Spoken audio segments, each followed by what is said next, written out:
How this private wealth syndicate in London bypassed a £3 million capital gains tax liability using a structured overseas joint venture shell is the exact blueprint of modern balance sheet expansion. Acquiring a sports franchise at current market valuations is an asset trap that guarantees debt service failure under high interest rates.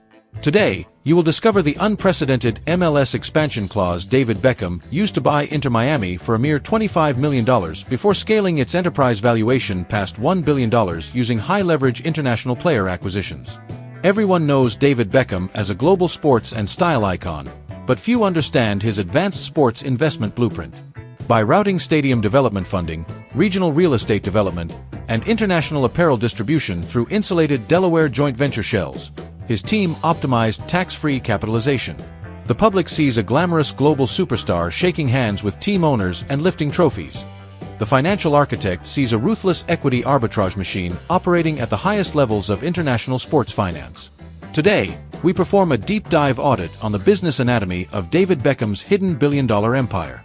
Why do traditional investors fail when they attempt to buy into major sport? Perspective.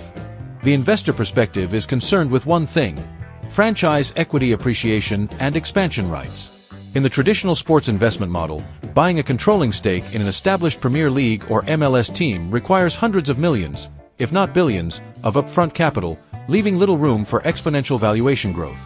Beckham recognized this structural limitation back in 2007 when he negotiated a revolutionary clause in his LA Galaxy player contract that granted him the right to purchase an MLS expansion franchise for a fixed price of $25 million, regardless of how much the league grew in value. By locking in that discounted expansion option, Beckham's advisory team secured an asymmetric financial advantage. When he finally exercised that option to launch Inter Miami, the baseline valuation of MLS franchises had skyrocketed, meaning his initial $25 million stake immediately converted into an asset worth hundreds of millions on paper before a single ball was even kicked. He didn't just invest in a sports team. He engineered a legally binding discount on a multi-billion-dollar asset class. Think about the sheer brilliance of this financial architecture. You are securing a foundational ownership stake in a major sports league at a fraction of its true market cost, forcing the league's collective expansion growth to work entirely in favor of your personal balance sheet. This is the ultimate form of equity leverage. You monetize your playing career not just through salary, but by converting your athletic influence into permanent ownership equity. If you want to see the legal structure of David Beckham desglosada en un diagrama simple, descarga analysis en el primer comentario. Don't just watch the empire, understand the blueprint. Yet, as financial architects, we must address the human core of this model. Sports equity without a magnetic global brand is just a cash-draining stadium. David Beckham's true leverage isn't just the initial contract clause. It is the inescapable cultural ubiquity and global star power that commands the attention of millions of fans across the US, UK, and international markets. His personal magnetism acts as the high-octane fuel powering the corporate sponsorship engine for Inter Miami. Without that continuous, high-visibility global footprint, the franchise would lack the pulling power required to attract generational superstars like Lionel Messi. The legal architecture exists solely to capture, protect, and scale that human energy, turning athletic fame into permanent institutional wealth. This brings us to the core of this audit: the mechanics of stadium real estate and regional development integration.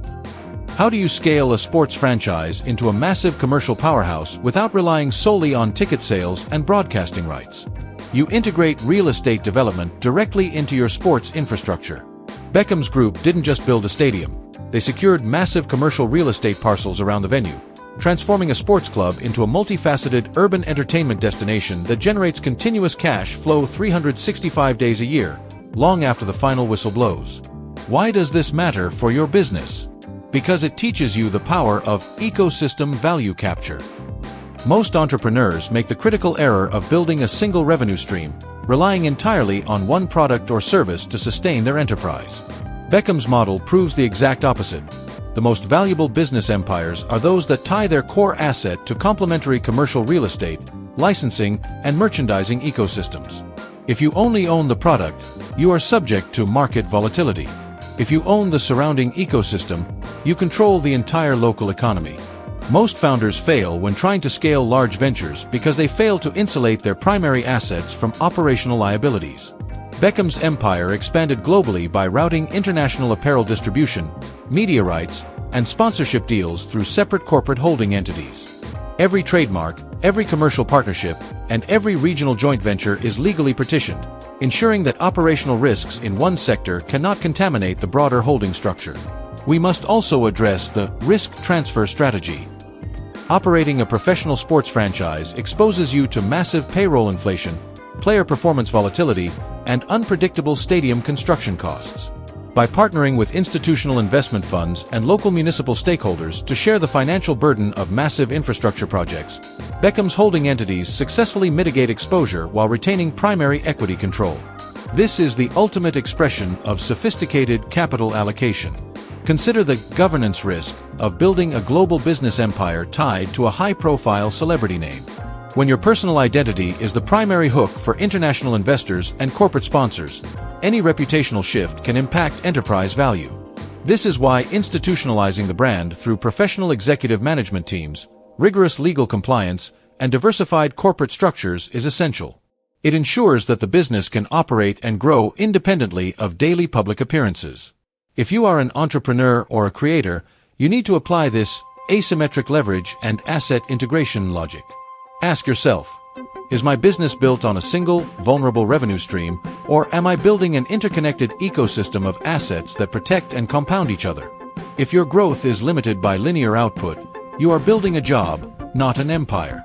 You must secure strategic advantages early, protect your intellectual property, and design your business model to capture value across multiple touchpoints.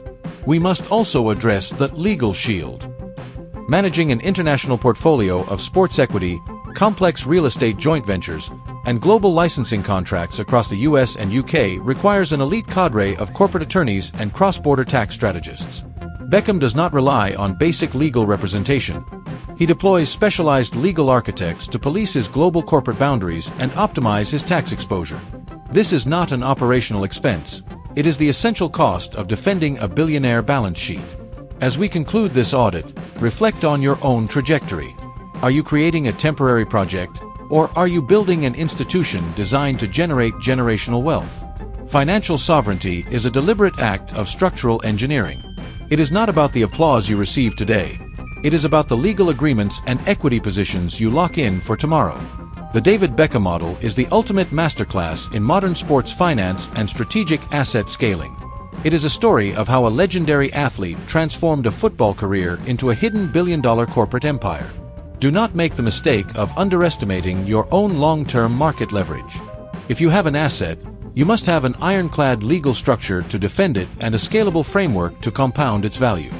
Build your business around structural leverage, audit your partnership opportunities, and prepare your enterprise for generational expansion. If you don't build it right, you are simply playing a short-term game that you will eventually lose. Leveraging expansion options creates massive equity arbitrage.